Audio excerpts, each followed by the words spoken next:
هذا القرآن يوحدنا لطريق الخير يوجهنا الله تعالى أنزله ورسول الله معلمنا. الحمد لله رب العالمين والصلاة والسلام على رسوله محمد وعلى آله وأصحابه أجمعين أما بعد فأعوذ بالله السميع العليم من الشيطان الرجيم بسم اللہ الرحمن الرحیم. ان الذین، بے شک وہ لوگ، یجادلون، جو جھگڑتے ہیں، فی آیات اللہ، آیات میں اللہ کی، بغیر سلطان، بغیر کسی دلیل کے، اتاہم، جو آئی ہو ان کے پاس. تو یہاں پھر سمجھایا کہ جو لوگ اللہ کی آیات کے بارے میں جھگڑتے ہیں بغیر کسی دلیل کے، اور یہ آیات ان کے پاس آئی ہوں یا کوئی دلیل ان کے پاس آئی ہو، وہ بھی نہیں ہے، تو اس کے سوا اور کچھ نہیں ہے کہ یہ چاہتے ہیں کہ ہم بڑا بنیں. ان کے سینوں میں تکبر ہے، تکبر اور کچھ نہیں. اور یہ تکبر ایسا ہے جو ان کو اٹھا کے بڑا نہیں کر سکتا. ما ہم ببالغیہ، یعنی جتنا یہ جھٹلا رہے ہیں اس جھٹلانے کی وجہ سے متکبر بن رہے ہیں، اور متکبر بن کے یہ سمجھتے ہیں کہ شاید ہم بڑے بن جائیں رسول کے مقابلے میں، معاشرے میں ہمیں بڑا مقام مل جائے گا. سوال ہی پیدا نہیں ہوتا کہ اس مقام تک پہنچ سکیں. ان فی صدورہم الا کبر، ان کے سینوں میں نہیں ہے مگر ایک بڑائی. ما ہم ببالغیہ، نہیں ہیں وہ پہنچنے والے اس بڑائی تک. کبھی بھی یہ بڑائی ان کو حاصل نہیں ہو سکتی. کیوں؟ اس لیے کہ اللہ ان کو ذلیل کرنے والا ہے. فاستعذ باللہ، تو پناہ مانگیے اللہ کی، اللہ کے رسول، کفار کے شر سے، کیونکہ بڑے شریر ہیں، متکبر ہیں، حق کو فالو کرنے سے انکار کر رہے ہیں، اور جو کچھ آپ لا رہے ہیں اس کو یہ حقیر سمجھ رہے ہیں. یہ جو حرکتیں کر رہے ہیں سمجھتے ہیں کہ حق کا چراغ بجھا دیں گے اور باطل کا پھریرا جو ہے وہ لہرا سکیں گے. سوال ہی پیدا نہیں ہوتا، بلکہ حق نہیں اونچا ہونا ہے، اور ان کی باتیں اور ان کی نیتیں اور ان کے ارادے، ان کے عزائم سب پست ہو جائیں گے، سب شکست کھائیں گے.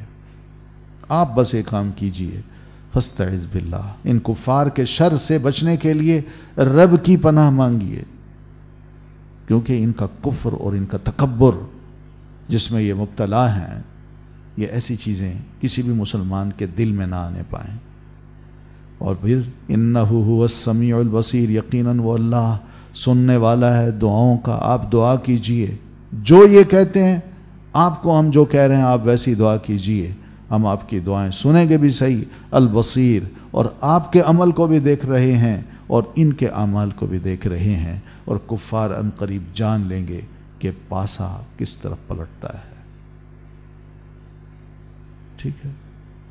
لخلق السماوات والارض، یقیناً پیدا کرنا آسمانوں اور زمین کا، اکبر، زیادہ بڑا ہے، من خلقی، پیدا کرنے سے، الناسی، انسانوں کے، ولکن اکثر الناسی لا یعلمون، لیکن اکثر لوگ نہیں جانتے. یہ آیت ہے جو بعث بعد الموت کے منکر ہیں، اللہ تعالیٰ نے یہاں ان کو دلیل پیش کی ہے قرآن مجید کی اس آیت سے. وہ کیا ہے کہ زمین و آسمان، ان کو دیکھو کتنی بڑی مخلوق ہے. ان کو اگر اللہ تبارک و تعالی پیدا کر سکتا ہے تو انسانوں کو دوبارہ پیدا کیوں نہیں کر سکتا؟ جو انسانوں کو پیدا کر سکتا ہے، جو بالکل معمولی حیثیت رکھتے ہیں زمین و آسمان کے مقابلے میں، ان کا وجود بالکل معمولی ہے، اس انسان کو اللہ تعالیٰ پیدا کرتا ہے اور مار کے دوبارہ پیدا کیوں نہیں کر سکتا؟ کیا ان کی پیدائش دوبارہ کیا اتنی مشکل ہے جتنی آسمان و زمین کی پیدائش ہے؟ کتنی بڑی مخلوق ہے. انسان تو اس کے مقابلے میں کچھ ہی نہیں ہے. اللہ فرماتے ہیں میں دوبارہ پیدا کرنے میں عاجز نہیں ہوں. یعنی پیدا کرنے سے عاجز نہیں ہوں، میں پیدا کر سکتا ہوں، مگر مسئلہ یہ ہے کہ وَلَٰكِنَّ أَكْثَرَ النَّاسِ لَا يَعْلَمُونَ، مگر اکثر لوگ نہیں جانتے کہ اللہ تعالیٰ کے لیے ساری مخلوق کو پیدا کرنا کتنا آسان ہے، لوگ اس کو نہیں جانتے۔ وَمَا يَسْتَوِي الْأَعْمَى وَالْبَصِيرُ، اور نہیں برابر ہو سکتے اندھا اور دیکھنے والا، وَالَّذِينَ آمَنُوا وَعَمِلُوا الصَّالِحَاتِ، اور جو ایمان لائے اور انہوں نے عمل کیے نیک، وَلَلْمُسِيءُ، اور نہ بدکار، قَلِيلًا مَا تَذَكَّرُونَ، کتنا کم تم نصیحت پکڑتے ہو۔ یعنی اندھا جو بالکل دیکھ نہیں سکتا، جیسے کافر ہے جو اللہ کی آیات اور اس کے دلائل پر غور و فکر نہیں کرتا، یہ اور وہ جو دیکھنے والا ہے دیکھ سکتا ہے، اور وہ اللہ کے کلمات کو سن کے، اس کی دلائل کو سن کے، اس کے رسولوں کو دیکھ کے، ان کے اعمال کو پہچان کے ان کی تصدیق کرتا ہے۔ کیا یہ دونوں برابر ہیں؟ کبھی برابر نہیں۔ اندھا اور بینا برابر نہیں۔ اسی طرح جو دلائل کو سمجھتا ہے وہ اور جو دلائل کو نہیں سمجھتا یہ بھی برابر نہیں ہے، ایک اندھا ہے اور دوسرا بینا ہے۔ اسی طرح والذین آمنوا وعملوا الصالحات، اور وہ جو ایمان لائے اور جنہوں نے نیک عمل کیے، یہ بھی کفار کے برابر نہیں ہو سکتے۔ وللمسیء، جو مسیح ہیں، نافرمان ہیں، کافر ہیں اور برے اعمال کرتے ہیں، ان دونوں میں بھی بڑا فرق ہے۔ قلیلا ما تتذکرون، کتنا کم ہے جو تم نصیحت پکڑتے ہو۔ یعنی اللہ تعالیٰ کے یہ دلائل ہوتے ہیں، تم ان سے کوئی نصیحت پکڑتے، ان سے عبرت حاصل کرتے، مگر بہت کم لوگ ہیں جو اللہ تعالیٰ کے ان دلائل میں، آیات میں، نصیحتوں میں کچھ عبرت حاصل کریں اور نصیحت پکڑیں تو انہیں پتہ چل جائے کہ ہماری غلطیاں کہاں ہیں، اور جن غلطیوں پر ہم قائم ہیں ان کو ہم چھوڑ دیں، اور جو کہتے ہیں کہ ہم بعث بعد الموت کو نہیں مانتے ان کو بھی سمجھ آ جائے کہ یہ غلطی ہے، ہمیں ماننا چاہیے، اور جو شرک کرتے ہیں ان کو بھی پتہ چل جائے کہ اللہ کی آیات میں جو دلائل دیے گئے ہیں اس سے تو پتہ چلتا ہے شرک جیسا کام انتہائی برا ہے، مگر لوگ کم نصیحت پکڑتے ہیں ان آیات سے۔ ان الساعۃ لآتیۃ، بے شک قیامت البتہ آنے والی ہے، لا ریب فیہا، نہیں کوئی شک اس میں، ولیکن اکثر الناس، لیکن اکثر لوگ، لا یؤمنون، نہیں وہ ایمان رکھتے۔ یعنی قیامت اس لیے آنی ہے تاکہ وہاں جزا ملے، بس اس میں کوئی شک نہیں ہے۔ یعنی یہ نہیں قیامت آئے گی بس دنیا تباہ ہو جائے گی، نہیں، وہ اس لیے لائی جا رہی ہے کہ تاکہ لوگوں کو ان کے کیے کے کا بدلہ دیا جائے، وہ اس لیے آئے گی۔ وہ اس لیے نہیں آئے گی کہ جو مخلوق ہے اس کو بالکل اللہ تعالیٰ فنا کر دے، کہ اس کا دوبارہ وجود ہی نہ ہو، بلکہ یہ مخلوق اللہ تعالیٰ نے دوبارہ بنانی ہے۔ اپنے بندوں کو وہ قبروں سے اٹھائے گا زندہ، تاکہ جس کو ثواب ملنا ہے وہ ثواب پالے اور جس کو سزا ملنی ہے وہ سزا مل لے۔ تو یہ تو آ کے رہنی ہے، اس کے بارے میں کسی کو لوگوں شک نہیں ہونا چاہیے، بلکہ یقین کرنا چاہیے کہ وہ واقع ہوگی، تو اس کے لیے کچھ نہ کچھ تیاری انسان پہلے سے کر لے۔ ولیکن اکثر الناس لا یؤمنون، مگر انسانوں کی اکثریت نہیں مانتی، وہ قیامت کی گھڑی کوئی تصدیق نہیں کرتی، وہ کہتے نہیں قیامت نہیں آئے گی۔ یہ مشرک ہیں یا ملحد ہیں۔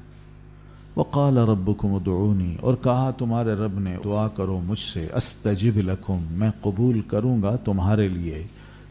یہاں اللہ تعالیٰ نے ہم سب انسانوں کو حکم دیا ہے کہ ادعونی، مجھے پکارو، مجھ سے دعا مانگو۔ سیدنا ابن عباس فرماتے ہیں کہ ادعونی کا مطلب ہے وحدونی، مجھے اکیلا معبود سمجھو۔ کیا ہوگا اس کا فائدہ؟ کہ استجب لکم، میں تمہارے گناہوں کو معاف کر دوں گا۔ اپنی عبادت کو میرے لیے خالص کر لو، میں پھر تمہاری دعاؤں کو قبول کروں گا، تو میں معاف بھی کر دوں گا اور تم پر رحم بھی کروں گا. یہ سب مفہوم لکھتے ہیں علماء. مسند احمد میں اور سنن ابی داؤد اور ترمذی ابن ماجہ میں صحیح سند کے ساتھ ایک روایت ہے جسے سیدنا نعمان ابن بشیر صحابی رسول ہیں. یہ روایت کرتے ہیں کہ رسول اللہ صلی اللہ علیہ وسلم نے فرمایا ان الدعاء هو العبادہ، کہ جو دعا ہے یہی عبادت ہوتی ہے. ہم عبادت کرتے ہیں نا، اس عبادت میں جو اصل ہے وہ دعا. دعا کا مطلب ہارٹ لائن پہ آنا، اس کو کہتے ہیں دعا. یہی عبادت ہے. لیکن اگر عبادت کر رہا ہوں دماغ کہیں اور ہو، دل کہیں اور ہو، سوچیں کہیں ہوں، پتہ نہیں منہ سے میں کیا کہہ رہا ہوں، تو یہ عبادت نہیں. اصل جو عبادت ہے وہ اس کے اندر کی دعا ہے کہ میں کتنا اللہ کو پکار رہا ہوں، کتنا اللہ کو یاد کر رہا ہوں. تو نبی علیہ السلام نے پھر یہ آیت پڑھی وقال ربکم ادعونی استجب لکم. اپنی دعاؤں میں، اپنی عبادت میں صرف تم مجھے خالص کر لو، کسی اور کا خیال دل میں نہ آئے، صرف مجھے ہی پکارو. تمہاری عبادت کا ایک ایک لمحہ میری یاد میں ہی نکل جائے، تو یہ ہے اصل میں دعا. اور اللہ ایسی دعاؤں کو پھر سنتا ہے. یہی معنی ہے استجب لکم. ٹھیک ہے. نبی جتنے بھی پہلے گزرے ہیں نا، ان کی دعائیں تو ہم نے پڑھی ہیں. ان کو بھی تکلیفیں آتی تھی، تو اس لیے ابن مسعود رضی اللہ تعالیٰ عنہ فرمایا کرتے تھے ما قرب نبی من الانبیاء، انبیاء میں سے کوئی نبی بھی ایسا نہیں جو مصیبت میں پڑا ہو الا استغاث بالتسبیح، مگر اس نے اللہ کی پناہ مانگی، اللہ سے مدد طلب کی تسبیح کے ساتھ، خالص اسی کی تسبیح کہ اللہ تو ہی ہے ہر عیب سے پاک، باقی جتنے بھی خدا ہیں ان میں عیب ہے. اس طرح احادیث میں بھی آتا ہے. سیدنا ابو ہریرہ رضی اللہ تعالیٰ عنہ فرماتے ہیں کہ رسول اللہ صلی اللہ علیہ وسلم نے فرمایا من لم يدع اللہ سبحانہ غضب علیہ، جو اللہ سبحانہ و تعالیٰ سے دعا نہیں کرتا اللہ اس سے غصے ہوتا ہے، ناراض ہوتا ہے اس سے. وہ مانگو، تم کیوں نہیں مانگتے؟ اپنے آپ کو بڑی شاہ سمجھتے ہو، مجھے کوئی ضرورت نہیں ہے. محتاج بنو، جتنے محتاج بنو گے، عاجز بنو گے، اللہ اتنا خوش ہوگا. اور اتنے لاپرواہ رہو گے کہ نہیں مجھے کوئی ضرورت نہیں، تو اللہ اس پہ ناراض ہوتا ہے. اور دعا کا جو طریقہ ہے وہ یہی ہے، انسان دل ہی دل میں بھی مانگ لے، بغیر ہاتھ اٹھائے بھی مانگ لے، ہاتھ اٹھا کے بھی مانگ سکتا ہے. مانگنا چاہیے، مانگنا چاہیے. لیٹے لیٹے بھی مانگ سکتا ہے، بیٹھے بیٹھے بھی، چلتے چلتے بھی. بس مقدس مقامات ہوں. یہ شیطان کے جو مقامات ہیں نا، جہاں شیطان رہتے ہیں یا آتے جاتے ہیں، وہاں نہ مانگے. باقی سب جگہوں پہ کسی بھی وقت وہ مانگ سکتا ہے تو مانگے. اللہ تعالیٰ کو یہ عادت انسان کی بڑی پسند ہے، اور بندہ جو بھی دعا کرتا ہے اللہ تعالیٰ وہ دعا سنتا ہے. حدیث میں آتا ہے، آپ فرماتے ہیں لیس شیء اکرم علی اللہ سبحانہ من الدعاء، دعا سے بڑھ کر اللہ کے ہاں کوئی اور شے انتہائی محترم نہیں ہے. کیونکہ بندہ اللہ سے مانگ کے اپنی عاجزی کا اظہار کر رہا ہوتا ہے نا، تو اللہ اس کو پسند کرتا ہے.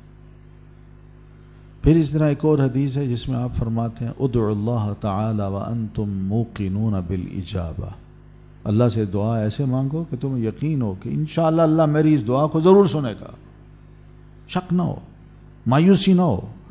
وَاعْلَمُوا، اور اچھی طرح جان لو، ان اللہ لا يستجیب دعاء من قلب غافل لاہن، اللہ اس دعا کو بالکل قبول نہیں کرتا جس کا دل غافل ہو اور دوسری طرف مصروف ہو، اللہ کی طرف اس کا رجحان نہ ہو. پھر اسی طرح انس رضی اللہ تعالیٰ عنہ فرماتے ہیں کہ ان النبی صلی اللہ علیہ وسلم مر بقوم مبتلین، کہ آپ صلی اللہ علیہ وسلم کچھ لوگوں کے پاس سے گزرے جو کسی آزمائش میں پڑے ہوئے تھے.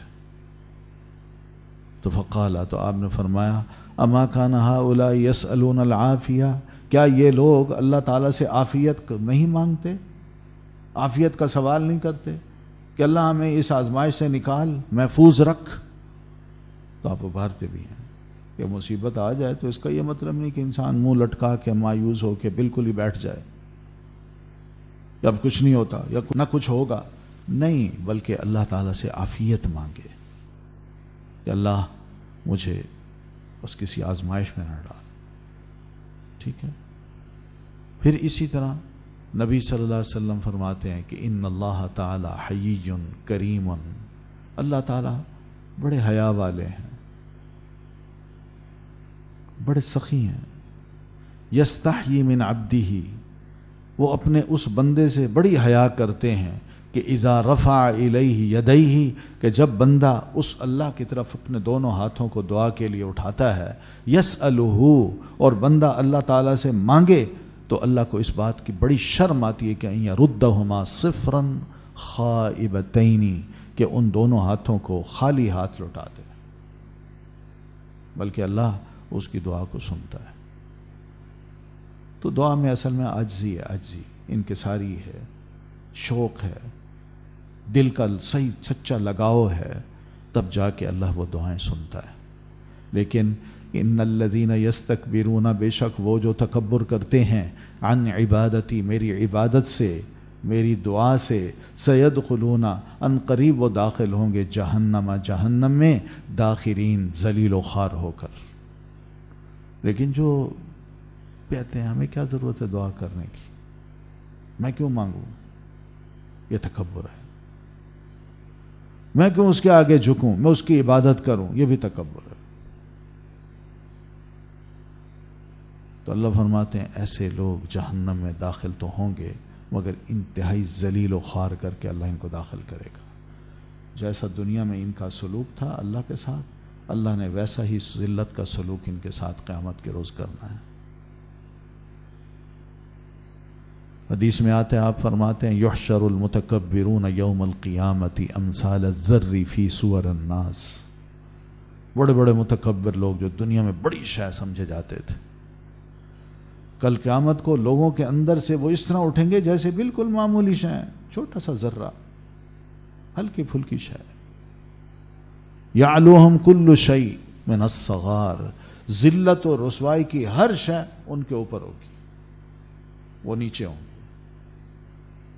حتیٰ یدخلوا سجنا فی جہنم، حتیٰ کہ یہی لوگ متکبر جہنم کے قید خانے میں داخل کر دیے جائیں گے، یقال لہ بولس، جس کو بولس کہا جاتا ہے، جہنم کا قید خانہ ہے، اور اس قید خانے میں کیا ہے، تعلوہم نار الانیار، اس کے اوپر آگوں کے اوپر آگ ہوگی، یا ایک آگ کے اوپر کئی آگیں ہوں گی، یہ اس قید خانے میں ہوں گے۔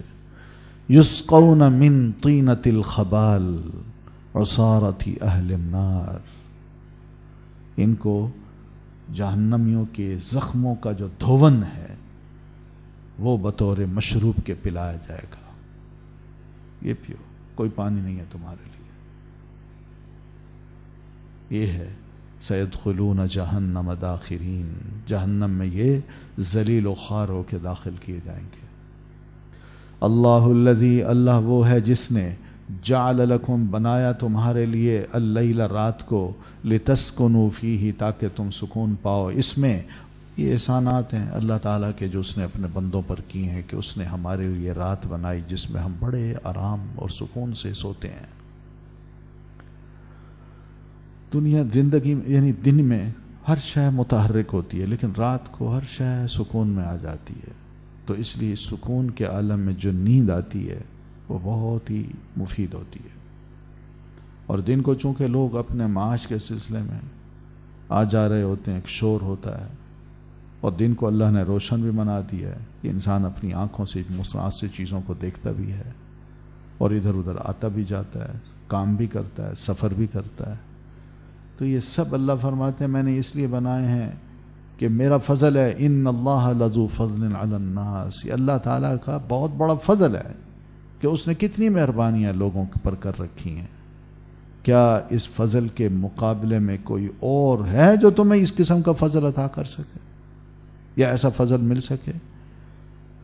اس لیے وَلَٰكِنَّ أَكْثَرَ النَّاسِ لَا يَشْكُرُونَ، لیکن اکثر لوگ شکر نہیں کرتے، بہت کم لوگ ہیں جو شکر کو واجب سمجھتے ہوں کہ کہ اللہ نے ہم پر بڑے احسانات کیے، بڑی مہربانیاں کی، بہت سی نعمتیں عطا کر رکھی ہیں کہ ہم اللہ کا شکر ادا کریں۔ بہت کم لوگ ہیں جو کہ وَقَلِيلٌ مِّنْ عِبَادِيَ الشَّكُورُ، بہت کم لوگ ہیں جو میرا شکر ادا کرتے ہیں۔ ذَلِكُمُ اللَّهُ، یہ ہے اللہ، ربکم، رب تمہارا۔ یہ کام ہے اللہ تعالیٰ کے، جس کے اندر یہ ساری صفات ہیں کہ وہ رب بھی ہے، وہ الہ بھی ہے، جس نے ہر شے کو پیدا کیا ہے، اور وہی اکیلا ہے۔ تم اس کو تو مانتے نہیں، لیکن کون تمہیں پٹیاں پڑھاتا ہے کہ تم بہت سے اور خدا بھی بنا لیتے ہو؟ فَأَنَّا تُؤْفَكُونَ، تم ایمان سے کس طرح پھر جاتے ہو جبکہ تمہارے پاس بے شمار دلائل اس قرآن مجید میں بتا دیے گئے ہیں، واضح کر دیے گئے ہیں، لیکن پھر بھی تم معلوم نہیں کون ہے جو تمہارے دماغوں کو پھیر دیتا ہے۔ مراد یہ کہ شیطانی ہے نا۔ کذالک، اسی طرح، یؤفک، پھیرے جاتے ہیں، الذین، وہ جو، کانو ہیں وہ، بآیات اللہ، آیات سے اللہ کی، یجحدون، وہ انکار کرتے۔ یہ اصل سبب ہوتا ہے کہ جو اللہ کی آیات کو نہیں مانتے، اس کا انکار کرتے ہیں، تو ان کو پھر شیطان پھیر لے جاتا ہے، اپنی طرف موڑ جاتا ہے، وہ پٹیاں پڑھاتا ہے، پھر لوگوں کے مختلف عقائد بنتے ہیں اور پھر اختلافات شروع ہو جاتے ہیں۔ جس نے اللہ کو چھوڑ کر غیر کی عبادت کی ہے، یہ ہے وہ گمراہ ہو گیا۔ اسی طرح جن خداؤں کی یہ عبادت کی جا رہی ہے، ان کے پاس کوئی دلیل نہیں، کوئی برہان نہیں، کوئی حجت نہیں، بلکہ محض جہالت ہے، خواہش نفس ہے۔ دل کو پسند آ گیا یہ خدا ہے، دل نے کہا مان لیا، خواہش نے کہا بھئی یہ بڑا خوبصورت ہے، ٹھیک ہے اسی کو مان لو۔ دوسری طرف اللہ تعالیٰ کو منوانے کے لیے بے شمار حجتیں قرآن مجید بھی پیش کرتا ہے اور رسول اللہ بھی پیش کرتے ہیں، مگر لوگ اس کو نہیں مانتے۔ تو اس لیے بے دین لوگ جو اللہ کی آیات کا انکار کرنے کا سوچ لیتے ہیں، طے کر لیتے ہیں ہم نے نہیں ماننی، وہ پھرائے جاتے ہیں، وہ ایسے حرکتیں پھر کرتے ہیں۔ یہ بنیاد ہے اصل۔ لوگوں کو ہم دیکھتے ہیں نا، جب بیٹھے ان کے ساتھ عجیب و غریب قسم کی وہ باتیں کرتے ہیں اللہ کے بارے میں، رسول کے بارے میں، دین کے بارے میں، تو اس کی اصل وجہ کیا ہے؟ یہی کہ اللہ کی آیات کو وہ سمجھتے نہیں ہیں، اس کا انکار کرتے ہیں اور اپنی باتیں شروع کر دیتے ہیں۔ اللہ الذی، اللہ ہی ہے وہ جس نے، جعل لکم الارض، بنایا تمہارے لیے زمین کو، قرارن، قرار گاہ۔ تو یہ اللہ تعالیٰ پھر اپنا تعارف کراتے ہیں، اپنا احسان بتاتے ہیں کہ میں نے تمہارے لیے اس زمین کو ایسی جگہ بنا دی ہے جہاں تم قرار پکڑتے ہو، جس میں تم رہتے ہو، گھر بناتے ہو اس کے اوپر، اور پھر آسمان کو میں نے تمہارے لیے چھت بنا دیا ہے۔ اس کو دیکھو کہ کس طرح یہ تمہارے اوپر تمہیں پروٹیکشن کا احساس دلاتا ہے۔ وَصَوَّرَكُمْ، اور اس نے صورتیں بنائی تمہاری، ہر ایک کو الگ الگ صورت دی۔ فَأَحْسَنَ صُوَرَكُمْ، اور کتنی اچھی بنائی اس نے تمہاری صورتیں، کہ ہر عضو کو دیکھ لے انسان، اپنی صورت کو بھی دیکھے، اپنے ہر عضو کو دیکھے، اور ہر عضو کو اس کے ایسے مقام پہ رکھا ہے جو اس کے مناسب تھا، تاکہ انسان ان اعضاء سے کام لے اور اس کو فائدہ ہو۔ یعنی بالفرض یہ ہاتھ ہیں، یوں ہے نا، کہ اللہ تعالیٰ یوں ہاتھ کر دیتا، صرف اتنا موڑنے کی بات تھی نا، کیا کام کرتے اس سے؟ یوں کیا ہے تو شے کو لے بھی سکتے ہیں، دے بھی سکتے ہیں، ہاتھ پھیر بھی سکتے ہیں، بڑے کام ہوتے ہیں اس سے۔ یعنی جتنے اوزار ہم چلاتے ہیں اور جتنا پیچ کستے ہیں اور جیسے وہ ہاتھ مڑتا ہے، سوچیے نا، ہر جگہ پہ فکس کیا اللہ تعالیٰ نے ہر عضو کو جو اس کے مناسب تھا، تاکہ اس سے بھرپور فائدہ انسان اٹھا سکے۔ تو یہیں سے پتہ چلتا ہے کہ اللہ تعالیٰ کتنا حکیم ہے، اس کے ایک ایک کام کتنے محکم اور پختہ ہیں۔ وَرَزَقَكُم مِّنَ الطَّيِّبَاتِ، اور اس نے رزق دیا تم کو پاکیزہ چیزوں کے۔ وہ کون سی چیزیں ہیں؟ جو ہمیں بڑی لذیذ لگتی ہیں، جو تازہ ہیں، کھانے پینے کی چیزیں جس کو ہم پی کے بڑے خوش ہوتے ہیں، کھا کے بڑے خوش ہوتے ہیں. ذالکم اللہ ربکم، یہ اللہ ہے جو رب ہے تمہارا، وہی یہ کام کرتا ہے، اسی نے یہ سب چیزیں تمہیں پرووائڈ کی ہیں. فتبارک اللہ رب العالمین. کتنے انعامات ہیں اس کے، کتنی بابرکت ذات ہے اللہ تعالیٰ کی جو رب ہے العالمین، دنیا جہان کی. کیا اس کے ہوتے ہوئے کسی اور کو الہ مانا جائے؟ کیا کہ اس کے ہوتے ہوئے کسی اور کا شکر ادا کیا جائے؟ اللہ جو تمام مخلوق کا مالک ہے، انسانوں کا بھی، جنوں کا بھی، اور جتنی بھی مخلوقات ہیں ان سب کا بھی، سب کو دے رہا ہے. کوئی رب ہے ایسا جو یہ کام کرتا ہو؟ هو الحی، وہی زندہ ہے. لا الہ الا ہو، نہیں کوئی الہ برحق مگر وہی. فادعوہ، پس تم پکارو اسے، مخلصین، خالص کرنے والے ہو کر، لہو، اس کے لیے، الدین، دین کو. الحمدللہ، سب تعریف اللہ کے لیے ہے. رب العالمین، جو رب ہے تمام جہانوں کا. اللہ تعالیٰ تو باقی ہے، اس کو تو موت ہی نہیں آتی، ہمیشہ سے وہ زندہ ہے، ہمیشہ زندہ رہے گا. کوئی اور ہے خدا ایسا جو ہمیشہ سے اور ہمیشہ باقی رہے گا؟ نہیں ہے. موسیٰ عیسیٰ علیہ السلام بھی اگر پیدا ہوئے ہیں تو پیدائش کی ان کی تاریخ ہے باقاعدہ، اس سے پہلے وہ نہیں تھے، وہ پھر آسمان پر اٹھا لیے گئے. تو حی کون ہوا؟ اللہ تعالیٰ کی ذات. ہمارے نبی صلی اللہ علیہ وسلم جب پیدا ہوئے تو ان کی باقاعدہ ڈیٹ آف برتھ ہے، تو اس سے پہلے وہ نہیں تھے، کوئی جانتا ہی نہیں تھا، علاقے کے لوگ بھی نہیں جانتے تھے، حتیٰ کہ والدین تک نہیں جانتے تھے. تو آپ اس سے پہلے نہیں تھے. تو ہر کوئی آیا ہے اپنی ڈیٹ کے ساتھ، پہلے نہیں تھا اور پھر فوت ہو گیا، بعد میں نہیں ہے. مگر اللہ الحی، ہمیشہ سے زندہ ہے اور زندہ رہے گا. لا الہ الا ہو، نہیں ہے کوئی معبود برحق مگر وہی، اسی کو مانیے. فادعوہ، پس پکاریے اس کو، مخلصین لہ الدین، سارے دین کو اس کے لیے خالص کرتے ہوئے. دین کا ایک ایک عمل کیجئے مگر خالص اسی کے لیے کیجئے. یہی اللہ تک مطالبہ ہے، کسی اور کے لیے خالص نہ کیجئے. ملاوٹ والا عمل اللہ کو نہیں چاہیے. الحمدللہ، تمام تعریف اللہ کے لیے ہے. رب العالمین، جو رب ہے تمام جہانوں کا، اسی کی تعریف کیجیے. ٹھیک ہے؟ تو بس اسی پر ہی انسان کو رہنا ہے، اسی کلمے پر، اسی عقیدے پر، تب تو جا کے اس کی نجات ہوگی، ورنہ مشکل ہے.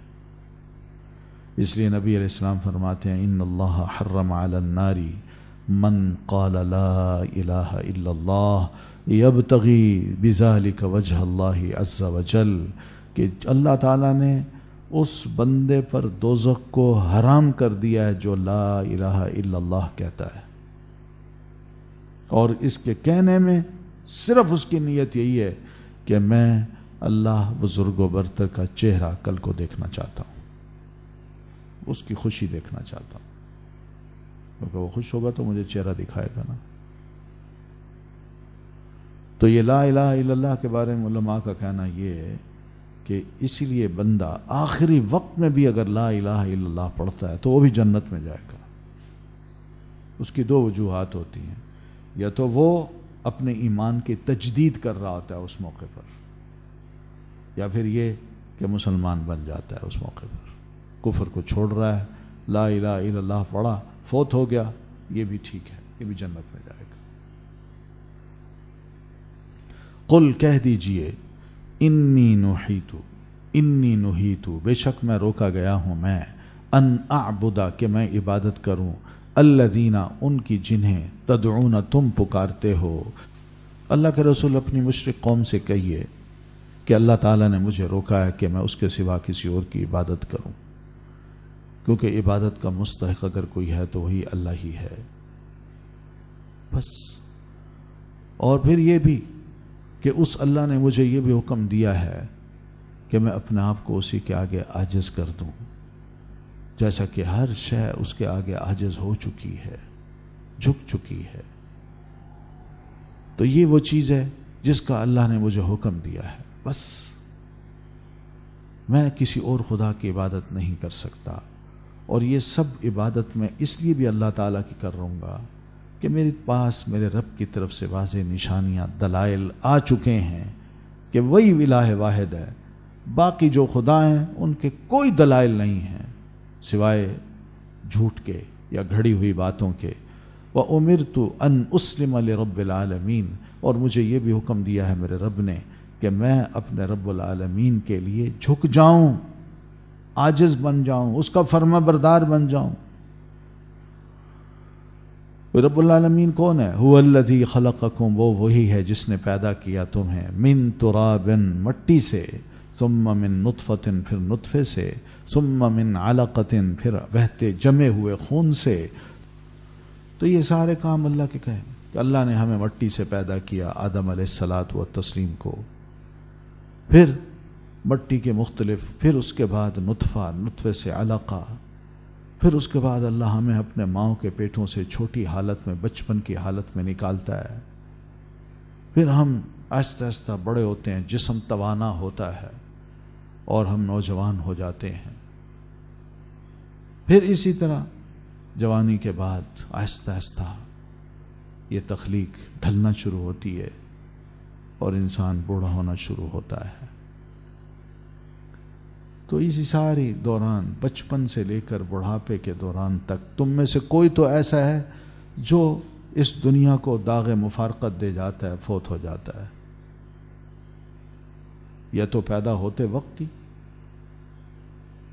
یا پھر چھوٹے دنیا میں آیا بچپن میں فوت ہو جاتا ہے، یا جوانی میں فوت ہو جاتا ہے، یا کہولت میں فوت ہو جاتا ہے، یا بڑھاپے میں فوت ہو جاتا ہے۔ بہرحال ہر ایک کی ایک مدت مقرر ہے زندگی کی، اس لمٹ سے آگے وہ جا نہیں سکتا۔ تو یہ تو ہم انسانوں کی حالت ہے۔ تو اللہ تعالیٰ کی ذات ہی ہے اکیلی جو حیات اور موت پر کنٹرول رکھتی ہے، اس نے صرف حکم دینا ہے کن، تو وہ ہو جاتا ہے۔ بس یہ سب باتیں سمجھنے کی ہیں، وَلَعَلَّكُمْ تَعْقِلُونَ، تاکہ تم سمجھو، عقل سے کام لو۔ مراد یہ ہے کہ یہ بھی جان لو کہ تمہیں بار بار قرآن یہ سمجھا رہا ہے کہ تم آئے ہو، مرو گے، مرنے کے بعد دوبارہ زندہ ہو گئے، مگر تم نہیں سمجھ پا رہے۔ کئی لوگ ہیں جو بعث بعد الموت کے منکر ہیں۔ اس لیے سنو، هو الذی یحیی و یمیت، وہی تو ہے جو زندہ کرتا ہے اور وہی ہے جو موت دیتا ہے۔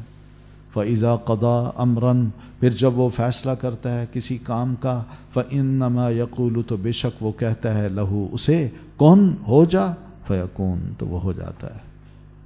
بس فوراً، بغیر کسی تکلیف کے، بغیر دیر کیے، فوراً ہی وہ کام ہو جاتا ہے۔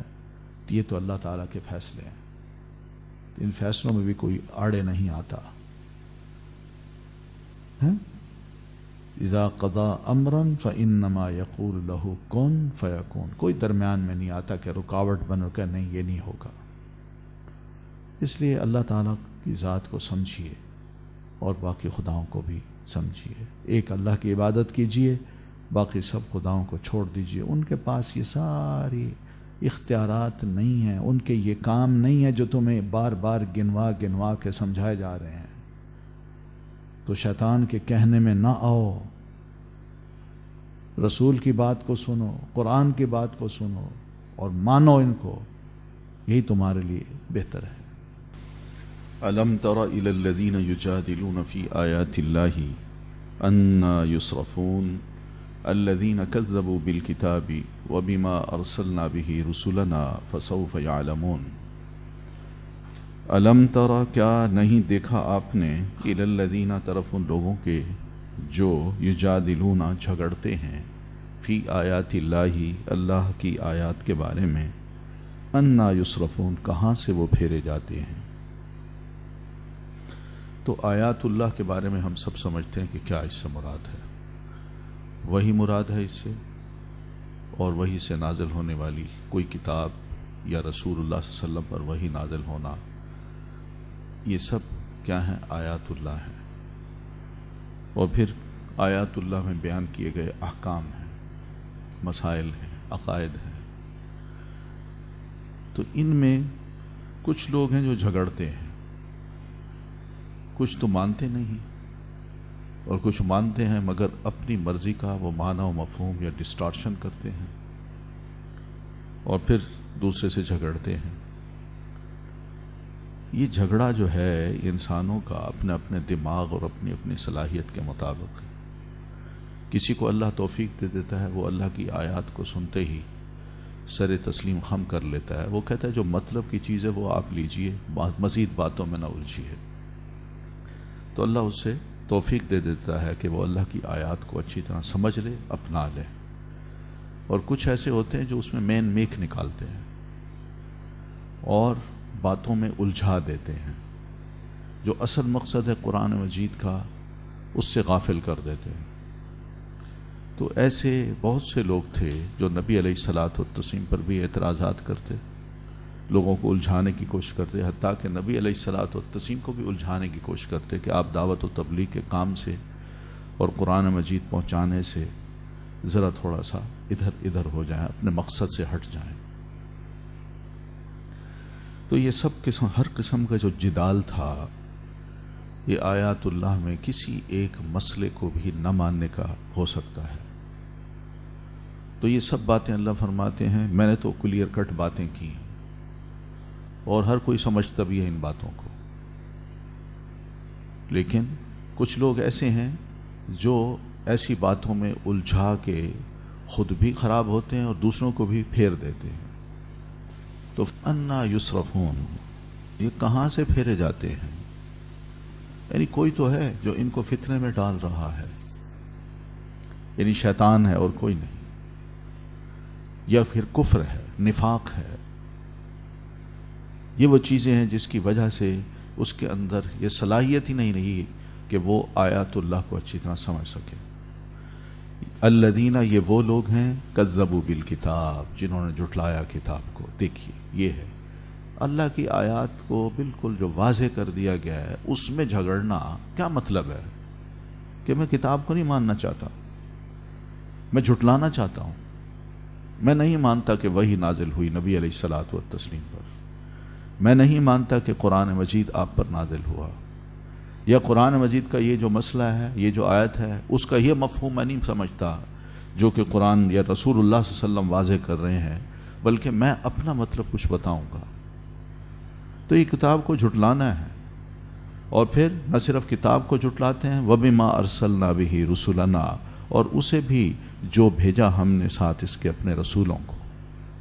یعنی رسولوں کو کیا دے کے بھیجا؟ کتاب، صحیفے، وحی، ان کا اسوہ حسنہ، اسے بھی جھٹلا دیتے ہیں۔ تو یہ ہے ان کا جدال، جھگڑے کا مقصد صرف یہی ہوتا ہے کہ ہم اصل جو وحی ہے اور اس کے مقاصد ہیں اس سے لوگوں کو ہٹا دیں، پھیر دیں۔ فَسَوْفَ يَعْلَمُونَ، تو ان قریب یہ جان لیں گے کیا؟ اپنا انجام۔ یہ جھوٹ کا الزام جو نبی پر، کتاب پر یا وحی پر لگاتے ہیں اور نہیں مانتے یا ڈسٹارشن کرتے ہیں، یہ ان قریب جان لیں گے اپنی ان حرکتوں کا نتیجہ کہ اِذِ الْأَغْلَالُ فِي أَعْنَاقِهِمْ، جب طوق ہوں گے ان کی گردنوں میں، وَالسَّلَاسِلُ، اور زنجیریں ہوں گی، یُسْحَبُونَ، وہ گھسیٹے جائیں گے۔ اغلال طوق کو کہتے ہیں، یعنی ان کو اس طرح سزا دی جائے گی کہ ان کی گردنوں میں ہم نے کیا کرنا ہے؟ طوق ڈال دینے ہیں، آگ کے، لوہے کے۔ کیوں؟ اس لیے کہ دنیا میں اللہ کی آیات کے مقابلے میں یہ اپنے آپ کو بڑا سمجھتے تھے، تکبر کرتے تھے، ان کی گردن اونچی رہتی تھی۔ تو اللہ فرماتے ہیں میں نے ان کی گردنوں کو یہ سزا دینی ہے کہ ان کی گردنوں میں میں نے طوق ڈال دینے ہیں، اب یہ اکڑے ذرا۔ اور والسلاسل، اور زنجیریں ہوں گی جن سے ان کا سارا وجود جکڑا ہوا ہوگا، ہاتھ، پاؤں، سب کچھ، تاکہ یہ وہ موو نہ کر سکے جو دنیا میں جو دنیا میں کتاب کے مقابلے میں یہ کرتے تھے، اکڑتے تھے، یسحبون، اور پھر اسی طرح بندھے ہوئے وہ گھسیٹے جائیں گے۔ صحابہ یسحبو کا مطلب ہوتا ہے کہ زور سے کسی شے کو کھینچنا، تو ان کو زور سے زنجیروں میں بندھا ہوا کھینچا جائے گا۔ تو جب کھینچا جائے گا تو کیا ہوگا؟ یہ چل تھوڑی سکیں گے، یہ تو گھسیٹے جائیں گے پھر، اور یہ ایک ذلت کی انتہا ہے۔ پھر فی الحمیم، کھولتے پانی میں، ثم فی النار یسجرون، پھر آگ میں وہ جھونکے جائیں گے۔ یہ حال ہے ان کا کل قیامت کو۔ اللہ کی کتاب کی کسی بھی آیت میں جھگڑنا یہ سب سے بڑا جرم ہے، اور رب کے نزدیک اس شخص کی سزا ایسی ہے کہ کھولتے پانی میں بھی ان کو ڈالا جائے گا، اور پھر اس کے بعد آگ میں یسجرون، وہ جھونک دیے جائیں گے۔ یہ لفظ سمجھنے کے ہیں، یسحبون، یسجرون، جھونکنا، گھسیٹنا، یہ کیا ہے؟ کوئی عزت ہے؟ انتہائی ذلت ہے۔ دنیا میں یہ لوگ اپنی عزت بنانے کے لیے، اپنی عزت ثابت کرنے کے لیے آیات اللہ کے مقابلے میں اکڑتے تھے، نہیں جھکتے تھے اس کے سامنے، اور اب یہ ان کے ساتھ معاملہ ایسا ہو جائے گا۔ ثم قیل لہم، پھر کہا جائے گا انہیں، اینما کنتم تشرکون، کہاں ہیں وہ جنہیں تو تھے تم شریک ٹھہراتے؟ پھر ان سے پوچھا جائے گا، اب بتاؤ اللہ کے مقابلے میں یا اللہ کی آیات کے مقابلے میں تم کسی اور کی سنتے تھے، وہ کہاں ہیں آج؟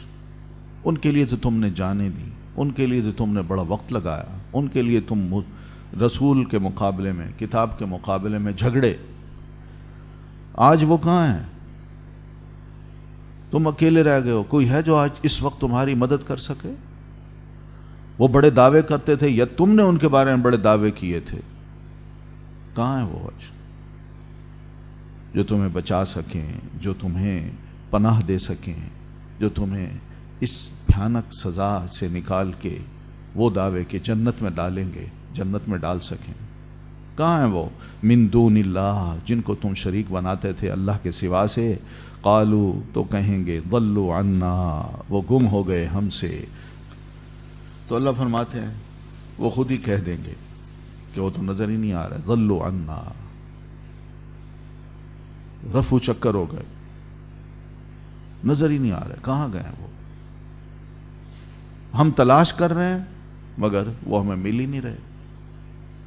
یہ صحیح مطلب ہے اس کا۔ پھر کہیں گے بلکہ لم نکن ندعو من قبل شیئا، اب اسی عذاب سے بچنے کے لیے وہ پلٹ آئیں گے واپس اپنے آیات اللہ کے احکام کی طرف، آیات اللہ کے مسائل کو ماننے کی طرف۔ کہیں گے بلکہ لم نکن ندعو من قبل شیئا، نہ تھے ہم پکارتے اس سے پہلے کسی بھی چیز کو، ہم تو آج سے پہلے کسی کو نہیں پکارتے تھے بھائی، ہم تو نہیں جانتے ہمارے کون شریک تھے، کون ہستیاں تھیں جن کے بارے میں ہم نے بڑا غلو کیا ہے، بڑی کوششیں کی لوگوں کو منوانے کی اور آیات اللہ کا مقابلہ کیا۔ ہم تو نہیں ایسی چیزیں نہیں مانتے، ہم تو ان کو کبھی پکارتے بھی نہیں تھے، ہم نے کبھی ان کی عبادت بھی نہیں کی، ہم نے کبھی ان کا کہنا بھی نہیں مانا۔ یہ ان کی حالت ہوگی سزا سے بچنے کے لیے، اور دیکھیں گے کہ اب بے بس ہیں وہ ہمارے رہنما، ہمارے لیڈرز، وہ نظر ہی نہیں آ رہے۔ کذالک یضل اللہ الکافرین، بس بہنی اسی طرح دنیا میں بھی اللہ کافروں کو بھٹکاتا ہے۔ جنہوں نے نہ ماننا ہو وہ پہلے اسی طرح کی باتیں کرتے ہیں، اور جب مار پڑتی ہے تو اس موقع پہ کہتے ہیں ہم تو کچھ نہیں کر رہے تھے، جبکہ سمجھانے والے ان کو سمجھاتے ہیں، قرآن سمجھاتا ہے، رسول اللہ سمجھاتا ہے، مگر وہ کسی کی نہیں سنتے۔ ذالکم، یہ تمہارا انجام، بما، بوجہ اس کے جو کنتم تھے تم تفرحون تم خوش ہوتے فی الارض زمین میں بغیر الحق ناحق وبما کنتم اور بوجہ اس کے جو تھے تم تمرحون تم اتراتے. یہ تمہارا انجام صرف اس لیے ایسا ہوا ہے کہ تمہارا دنیا میں آیات اللہ کا مقابلہ اس کی مخالفت یہ تو خوشی کا باعث بنتا تھا. تم بڑے اکڑتے تھے جبکہ یہ سب باطل چیزیں تھیں. جھوٹ کو باطل چیز کو تم نے اپنایا اور اس پہ تم خوش ہوتے تھے اور بڑے اتراتے تھے اور ایسے گناہ کر کے تمہیں خوشی ہوتی تھی اور آیات اللہ کے مقابلے میں تم تکبر کرتے تھے ان کو خاطر میں نہیں لاتے تھے. یہ تمہارا انجام اس وجہ سے ہوا ہے. یہ نہیں کہ اللہ تعالیٰ کو تم سے کوئی دشمنی ہے, تمہاری حرکتیں ہی ایسی تھی جس کی سزا تمہیں یہ اس وقت دی جا رہی ہے. ادخلوا ابواب جہنم داخل ہو جاؤ تم جہنم کے دروازوں میں خالدین فیہا ہمیشہ رہنے والے اس میں فبئسا تو کتنا برا ہے مثوى المتکبرین ٹھکانہ تکبر کرنے والوں کا. تکبر کی ہم نے تعریف پڑھی ہے نا کہ رسول اللہ صلی اللہ علیہ وسلم فرماتے ہیں تکبر اس چیز کا نام ہے کہ بطر الحق و غمت الناس, یہ حق کو دھتکار دینا کہ میں بڑی شے ہوں, میں کیوں مانوں. اللہ کی آیات کے مقابلے میں انسان اکڑ جائے, اللہ کی آیات حق ہیں, اس کے مقابلے میں انسان اکڑ جائے تو یہ کیا ہے؟ تکبر ہی ہے اور کیا ہے. اور رسول اللہ صلی اللہ علیہ وسلم جو کہیں آپ کو کوئی ویلیو ہی نہ دے کہ میں بڑی شے ہوں, آپ کون ہیں, تو یہ بھی تکبر کی علامت ہے. تو یہ سب کچھ ان کا تکبر تھا جس کی وجہ سے ان کا اتنا برا ٹھکانہ ہے کہ ادھر ذلیل کیے جائیں گے اور ادھر یہ بھی کہہ دیا جائے گا کہ جہنم کے مختلف دروازوں میں تم ہمیشہ رہنے کے لیے داخل ہو جاؤ. تو اس طرح ان کا یہ انجام ہے جو آیات اللہ کے مقابلے میں سامنے آتے ہیں, جھگڑتے ہیں, وہ کہتے ہیں نہیں اس کا مطلب یہ نہیں ہے اور اس کا مطلب یہ ہے. اب دیکھیں من دون اللہ کا جو لفظ ہے کیا یہ ہمیں سمجھاتا نہیں ہے؟ یہ کیا مطلب ہے اس کا؟ کیا اس سے مراد صرف بت ہیں؟ اس سے مراد تو یہ جو اللہ ہے وہ اللہ ہے, اللہ کے علاوہ جو چیز بھی ہے وہ من دون اللہ ہے. تو من دون اللہ میں جو چیز کسی بھی چیز کو وہ اتھارٹی اور حیثیت دے دیجئے جو اللہ تعالیٰ کی ہے تو یہ شریک بنانا نہیں ہے تو اور کیا ہے؟ اب اس میں بھی ہمارا آپس میں جھگڑا ہے کہ نہیں من دون اللہ سے مراد صرف بت ہیں. نہیں بھائی بت نہیں ہے, یہ ہر وہ شے ہے جو اللہ کے علاوہ ہے, اس کو میں وہ حیثیت دے دوں جو اللہ تعالیٰ کی ہے تو یہ غیر اللہ کی پوجا ہے. یہی جھگڑا ہوتا ہے.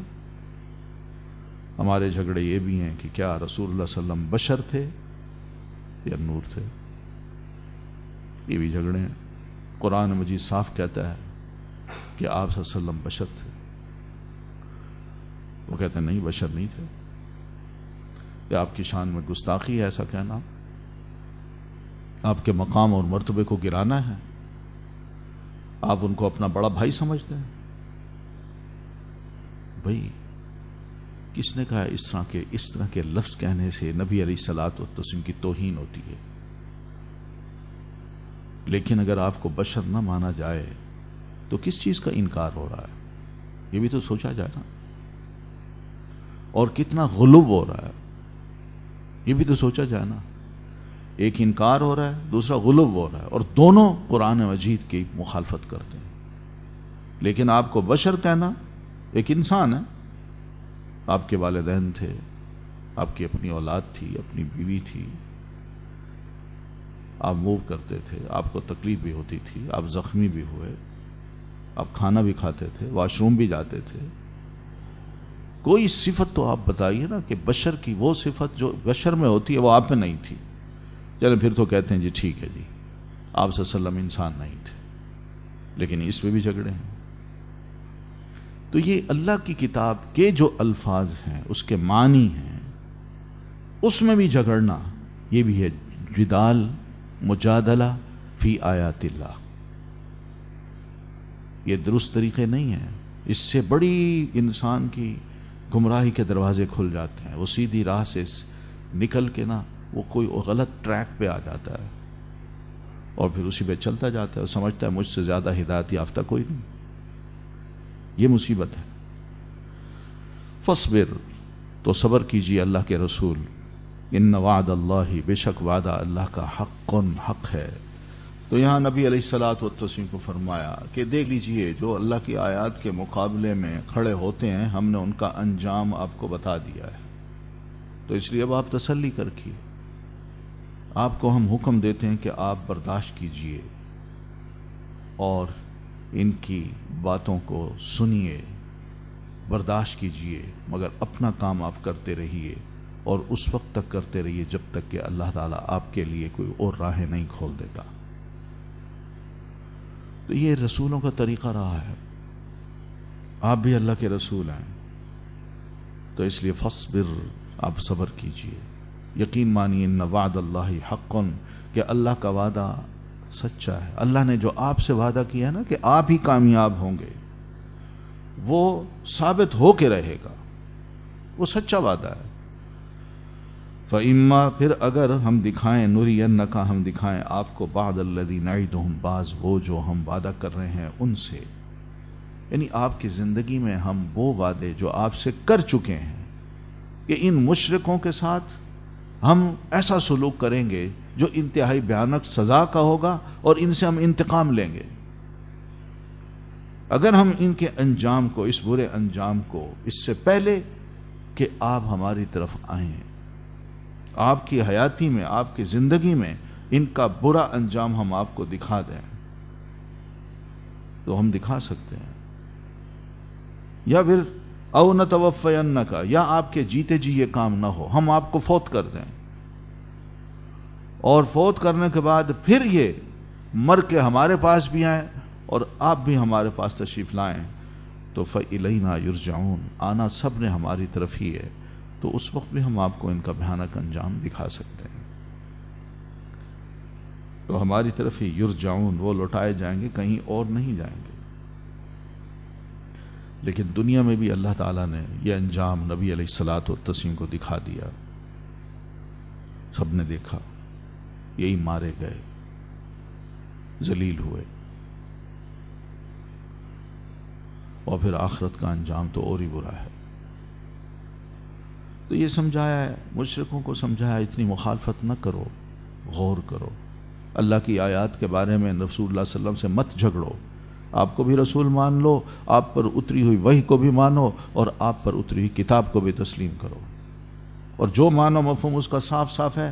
تم سمجھتے ہو جس کی وجہ سے تمہیں بڑے غصے آتے ہیں، تکلیف ملتی ہے تمہیں.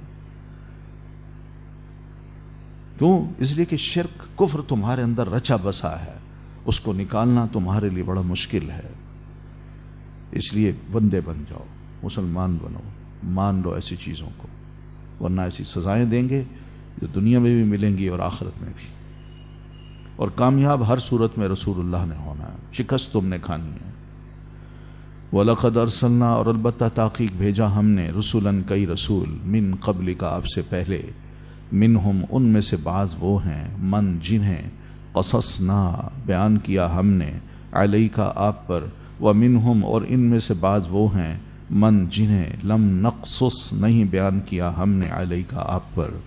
یہاں ایک بڑی اہم بات کی کہ اللہ کے رسول، ہم نے قرآن مجید میں بے شمار رسولوں کے واقعات آپ کو بتائے ہیں. تو اس سے پتہ یہ چلتا ہے کہ ہم نے آپ سے پہلے بہت سے رسول اپنی اپنی قوم میں بھیجے تھے. لیکن ان رسولوں کے واقعات میں سے کچھ تو واقعات ہیں جو ہم نے آپ کو سنائے ہیں، بیان کیے ہیں، اور کچھ کے ہم نے بالکل کچھ نہیں بتایا آپ کو. اس کی وجہ یہی ہے کہ جن کے واقعات سنائے ہیں وہی کافی ہیں آئندہ انسانیت کے لیے. عبرت حاصل کرنی ہے جنہوں نے، تو ان واقعات سے ان کو عبرت حاصل ہو سکتی ہے. اور جس نے گائیڈ لائن لینی ہے وہ بھی انہی واقعات سے بہت سے اسباق اپنے لیے جمع کر سکتا ہے اور سیکھ سکتا ہے. یہ وجہ ہے، کافی ہیں اتنے. اگر سب کے واقعات سنا دیے جاتے تو کتاب شاید بلک میں ہو جاتی، والیومز میں بن جاتی، یہ بھی وجہ ہے۔ تو لیکن ایک بات یاد رکھیے، جتنے بھی رسول آئے ہیں، وَمَا كَانَ لِرَسُولٍ، کسی رسول کے لیے بھی یہ لائق اور مناسب نہیں تھا، یا اس کے اندر یہ ہمت اور طاقت اور قدرت نہیں تھی کہ ان یأتی بآیۃ، کہ وہ لے آئے کوئی بھی نشانی جو قوم ان سے مطالبہ کرتی تھی کہ آپ اللہ کے رسول ہیں، نبی ہیں، تو یہ معجزہ دکھائیے۔ آپ اللہ کے نبی ہیں تو ہمیں جس طرح حضرت صالح کو، نوح علیہ السلام کو، یا فلاں نبی کو کوئی معجزہ اللہ نے دیا تھا، آپ بھی کوئی معجزہ ایسے دکھائیے، تب جا کے ہم آپ کو رسول مانیں گے۔ کیا قوم کے اس مطالبے پر کوئی رسول کوئی معجزہ دکھا سکا؟ نہیں، کہ اس لیے کسی رسول کے لیے بھی مناسب نہیں تھا کہ وہ لے آتا کوئی نشانی الا باذن اللہ، مگر اللہ کے اذن سے۔ اللہ کا اذن ہوتا تو معجزہ دکھا دیتا، اللہ کا حکم ہوتا کہ واقعی اب کوئی نہ کوئی معجزہ اس قوم کو دکھانا چاہیے، اس لیے کہ قوم ماننے کو تیار ہے، اللہ ان کے دلوں کی نیتوں کو اور ان کے مستقبل کو جانتا ہے، تو اللہ ضرور معجزہ دکھا دیتا۔ مگر جو بدبخت ہوں، جنہوں نے یہ طے کر رکھا ہو کہ ایک زندہ معجزہ جو رسول کی صورت میں ان کے سامنے موجود ہے، جب ہم نے اس کو نہیں ماننا تو پھر کوئی معجزہ بھی دکھا دے تو ہم نے ضد اور ہٹ دھرمی میں آ کے یہی کہنا ہے کہ یہ سوائے جادو کے اور کچھ نہیں، یہ تو بڑا جادوگر ہے۔ تو اسی وجہ سے اللہ تبارک و تعالی نے معجزے کا کنٹرول اپنے ہاتھ میں رکھا ہے، نبی کو نہیں دیا۔ اور نبی کو اس لیے بھی نہیں دیا کہ تاکہ نبی بھی اپنے کام سے کام رکھے، وہ معجزے پہ نہ چلے، وہ لوگوں کو سمجھائے، دلائل دے اور ان کی گمراہی سے ان کو آگاہ کرے۔ فَإِذَا جَاءَ أَمْرُ اللَّهِ، پھر جب آ گیا حکم اللہ کا، قُضِيَ بِالْحَقِّ، فیصلہ کر دیا ساتھ حق کے۔ تو جب قوم نے اس معجزے کو بھی نہیں مانا، اس رسول کو بھی نہیں مانا، اس کی بات کو تسلیم نہیں کیا، تو پھر اس کی ایک لمٹ ہوتی ہے تاکہ حجت پوری قوم پر پوری ہو جائے، اور کل کو یہ نہ کہہ سکیں کہ اللہ تو نے تو ہماری طرف کوئی رہنما بھیجا ہی نہیں تھا، کوئی نبی بھیجا ہی نہیں تھا، کوئی کتاب ہی نہیں اتاری تھی۔ تو سب کچھ کر لینے کے بعد جب قوم ہٹ دھرمی کا شکار ہو جائے، نہ مانے، تو پھر اللہ کا حکم آ جاتا ہے، اور وہ حکم یہی ہوتا ہے، نبی پہلے ان کو کہہ چکا ہوتا ہے مان لو ورنہ سزا ملے گی۔ تو جب وہ نہیں مانتے تو اللہ کی سزا کا حکم آ جاتا ہے، وَقُضِيَ بِالْحَقِّ، پھر فیصلہ کر دیا جاتا ہے حق کے ساتھ، پھر صحیح اللہ فیصلہ کر دیتا ہے۔ وہ کس طرح فیصلہ؟ کہ اپنوں کو بچا لیتا ہے، نیکوں کو نکھار دیتا ہے، ان کو حق ثابت کرتا ہے، ان کو سچا ثابت کرتا ہے، اور جو جھوٹے مخالف متکبر لوگ ہوتے ہیں ان کو اللہ سزا دے دیتا ہے، چاہے تعداد میں کتنے ہی زیادہ کیوں نہ ہوں، اور جن کو بچاتا ہے وہ چاہے تعداد میں کتنے ہی تھوڑے کیوں نہ ہوں۔ اور اس موقع پر اگر دنیا دیکھے تو فیصلہ وہ یہی کر سکتی ہے کہ وہ خسر ہنالک المبطلون، کہ اس میدان میں یا اس جنگ میں اہل باطل جو ہے وہی نقصان اٹھا گئے، اور جو اہل حق تھے وہ جیت گئے۔ اللہ نے ان کو بچا لیا، اور جو اہل باطل تھے، جھوٹے تھے، دشمن حق تھے، وہ شکست کھا گئے۔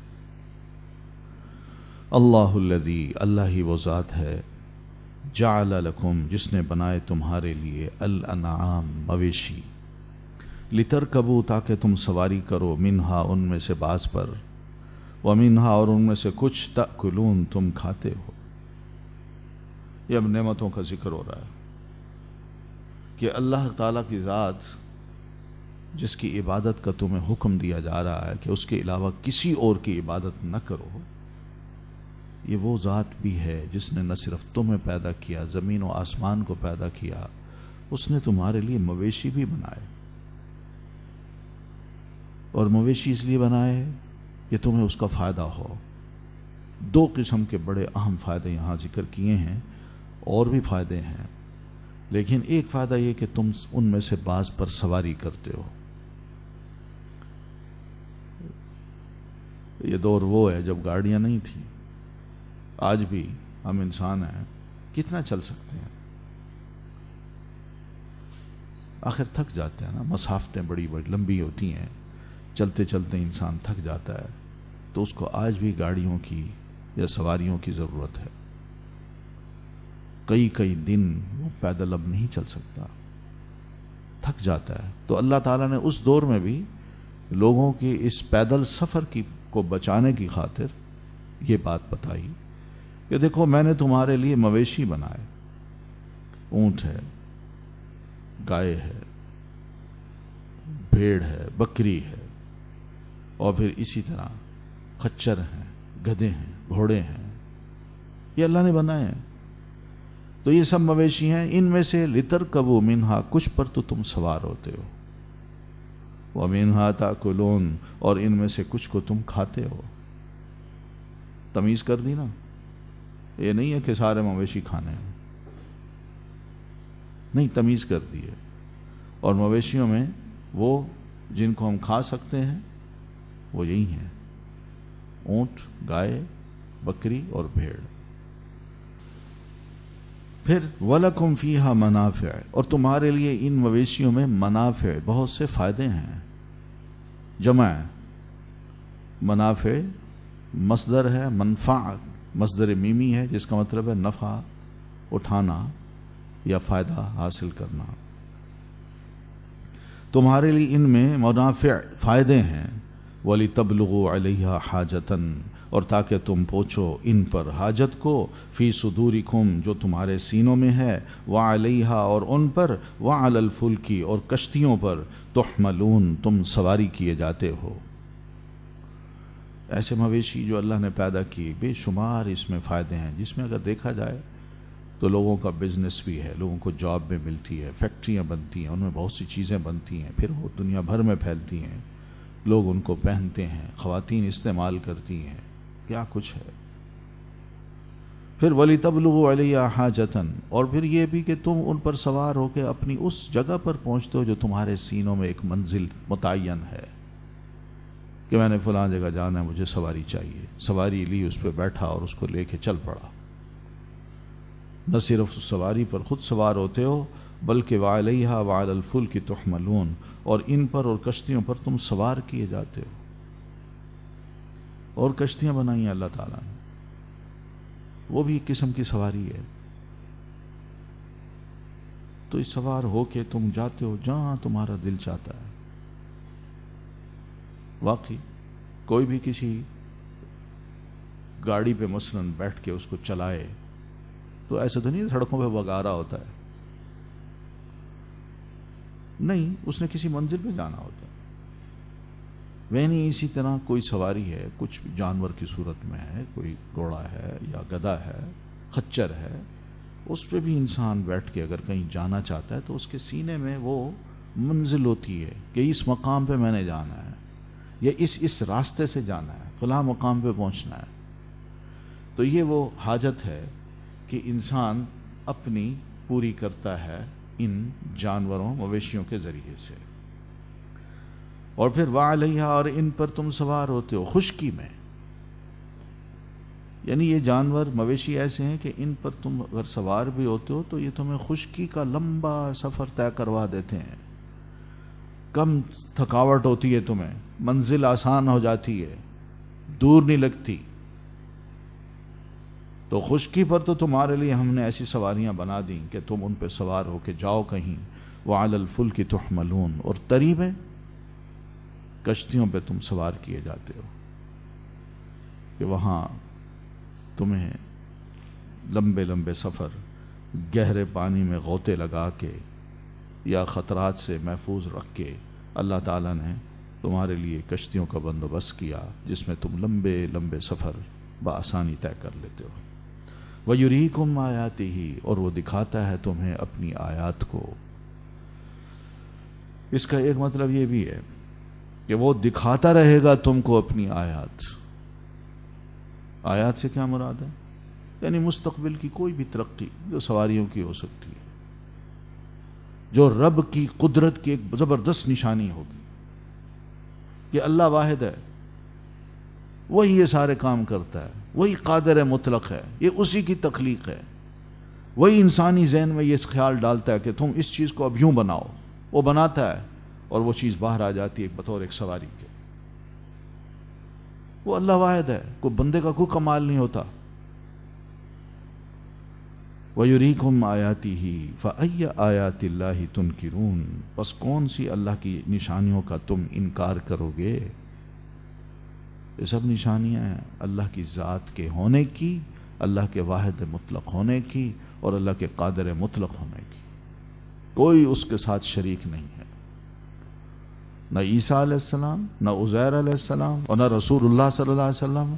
تو نبی کا کوئی امتی، کوئی ولی، کوئی بھی نیک انسان بھی نہیں ہے۔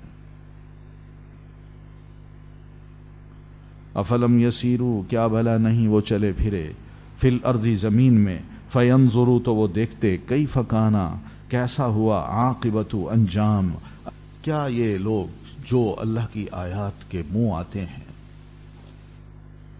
اور سامنا کرتے ہیں، مقابلہ کرتے ہیں، جدال کرتے ہیں، کیا انہوں نے زمین میں چل پھر کے نہیں دیکھا کہ ان سے پہلے بھی تو بہت سے ایسی قومیں تھیں، افراد تھے جنہوں نے بے نہیں یہی حرکتیں کی جو یہ کر رہے ہیں، جھگڑا، جدال، میں نہ مانوں کی رٹ۔ ان کو پتہ ہونا چاہیے پہلے لوگ کون تھے، کانوا اکثر منہم، ایک تو تعداد میں زیادہ تھی، یہ تو کچھ بھی نہیں ہے، چند سو ہیں، پھر واشد قوتاً، اور قوت میں بھی زیادہ شدید تھے، کھاتے پیتے لوگ تھے، جاندار تھے، بڑی بڑی لمبے تن و مند قسم کے انسان تھے، اور پھر قوت سے مراد یہ بھی ہے کہ ترقی یافتہ تھے، وہ پسماندہ علاقوں کے نہیں تھے۔ پھر وآثاراً فی الارض، اور آثار میں زمین میں، یعنی زمین کے اندر انہوں نے بے شمار عمارتیں بنائیں، بہت سے نشانات چھوڑے، بڑی بلڈنگز بنائیں۔ تو یہ لوگ جو تھے یہ بھی تو وقت کے نبیوں کے مقابل آئے تھے، انہوں نے بھی تو جدال کیا تھا، تو جب نہیں مانے اور اللہ نے ان کو سزا دی، تو سزا ملتے وقت کیا ان کے کام وہ چیزیں آئیں جن کے بارے میں یہ سوچتے تھے کہ ہم تو بڑے ترقی یافتہ ہیں، ہم نے تو اپنے بچاؤ کے سامان کیے ہوئے ہیں؟ نہیں، بلکہ انہوں نے جو برے عمل کیے تھے اس کے نتیجے میں ان کو یہ سزا ملی تھی۔ اللہ تعالیٰ کو آثار سے کوئی چڑ نہیں ہے کہ انسان اپنی عمارتیں بنائے تو اللہ تعالیٰ کو اس سے چڑ ہو یا اس کا مخالف ہو، یا اسی طرح طاقت اور قوت میں انسان کہیں آگے ترقی کر لے، اللہ تعالیٰ کو اس سے بھی کوئی نہیں ہے۔ ہاں، جو بدعملی کرتے ہیں، آیات اللہ کا جب مقابلہ کرتے ہیں اور جھگڑتے ہیں، تو یہ ان کی کمائی ایسی ہوتی ہے جو اللہ کو غصہ دلاتی ہے، اور اللہ تعالیٰ پھر عذاب کا کوڑا ان پر برساتا ہے، اور اس موقع پر ان کی ساری کمائیاں چاہے ظاہری ہوں یا باطنی ہوں پھر وہ کام نہیں آتی، پھر ان کا بڑا برا انجام ہوتا ہے۔ فَلَمَّا جَاءَتْهُمْ رُسُلُهُمْ، پھر جب آئے ان کے پاس ان کے رسول، بالبیناتی، ساتھ واضح دلائل کے، فریحو، تو وہ خوش ہوئے، بما عندہم، اس پر جو ان کے پاس تھا، من العلم، علم میں سے، وحاقہ، اور گھیر لیا، بہم، انہیں، ما، اس نے جو، کانو، تھے وہ، بھی، جس کا، یستہزئون، مذاق اڑاتے۔ رسول جب آئے اپنی نشانیاں لے کے، واضح دلائل لے کے، تو انہوں نے کیا کیا؟ اس کے مقابلے میں یہ خود کھڑے ہو گئے، کہتے ہیں ہمارے پاس جو علم ہے، نالج ہے، ترقی ہے، قوت ہے، طاقت ہے، یہ رسول کیا کرے گا؟ اگر نہ بھی مانے تو ہمارا جو علم ہے، ہماری جو صلاحیتیں ہیں، وہ کام آئیں گی۔ یہ محض ایسی بات ہے کہ مان لو، ورنہ ہم نہیں مانتے۔ تو جو علم ترقی ان کے پاس تھی وہ اس پہ خوش ہوئے، اور رسول کے آنے پہ ناراض ہو گئے. یہ مطلب ہے اپنے علم پر وہ خوش ہوئے، اور رسول نے جو کچھ کہا اس پر نہ صرف ناراض ہوئے بلکہ اس کا مذاق اڑانے لگے. اور بھئی ہم کدھر جا رہے ہیں اور تم ہمیں کن چیزوں کی دعوت دے رہے ہو؟ ہم آگے بڑھتے جا رہے ہیں اور تم ہمیں پرانے دور کی طرف لے جا رہے ہو. یہ پرانے خیالات ہیں، ہم نہیں مانتے ایسی چیزوں کو. ہمارے پاس اس وقت بڑا زبردست نالج ہے، موجودہ حالات اور دور کو دیکھ کے ہم چل رہے ہیں، اور تم ہمیں پرانے خیالات اور پرانے اعمال کی طرف لے کے جا رہے ہو. مذاق اڑاتے تھے رسول کا. اور پھر اللہ تعالیٰ نے جب عذاب کا کوڑا ان پہ برسایا تو وہ خود ہی نشانہ بن گئے. ابھی تمہاری ترقی کہاں گئی؟ تمہارا علم کہاں گیا؟ لوگ جب ان کو دیکھتے ہیں تو ایک عقل مند آدمی یہی سوچتا ہے کہ یہ تو اس مذاق اڑاتا تھا، یہ تو خود مذاق کا نشانہ بن گیا. فلما رأوا، پھر جب انہوں نے دیکھا، بأسنا، عذاب ہمارا، قالوا، انہوں نے کہا، آمنا باللہ، ایمان لائے ہم اللہ پر، وحدہ، اس اکیلے اسی پر، وکفرنا، اور انکار کیا ہم نے، بما، ان کا جنہیں، کننا، تھے ہم، بھی، ساتھ اس کے، مشرکین، مشرک، شریک کرتے. پھر جب ہمارا عذاب آیا ان پہ، بأس کا مطلب ویسے تو ہوتا ہے خوف، تو عذاب جب آتا ہے تو ایک خوف سا طاری ہو جاتا ہے. کیا ہو رہا ہے؟ خیر ہو، بچو، بھاگو، دوڑو، بچاؤ، یہ حالت ہوتی ہے. پھر تو جب انہوں نے ہمارا عذاب دیکھا کہ آ رہا ہے، قالو، تو سب بول پڑے، آمنا باللہ وحدہ، ایمان لائے ہم اللہ پر اکیلے اسی پر. اب مانتے ہیں کہ واقعی اللہ ہے، اب ہمارے خدا، ہماری ترقی، ہمارا علم کام نہیں آ سکتا، ہم ایمان لاتے ہیں اللہ واحد پر. اب اللہ فرماتے ہیں جب تم موت کو اپنے سامنے دیکھو اور کہو میں ایمان لاتا ہوں، تو یہ تو اصول اللہ کا نہیں ہے.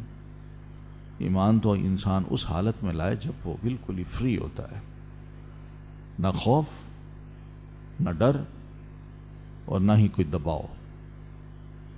ایسی صورت میں بندہ خود بخود مانے تو وہ ایمان اللہ تعالیٰ کو پسند ہے.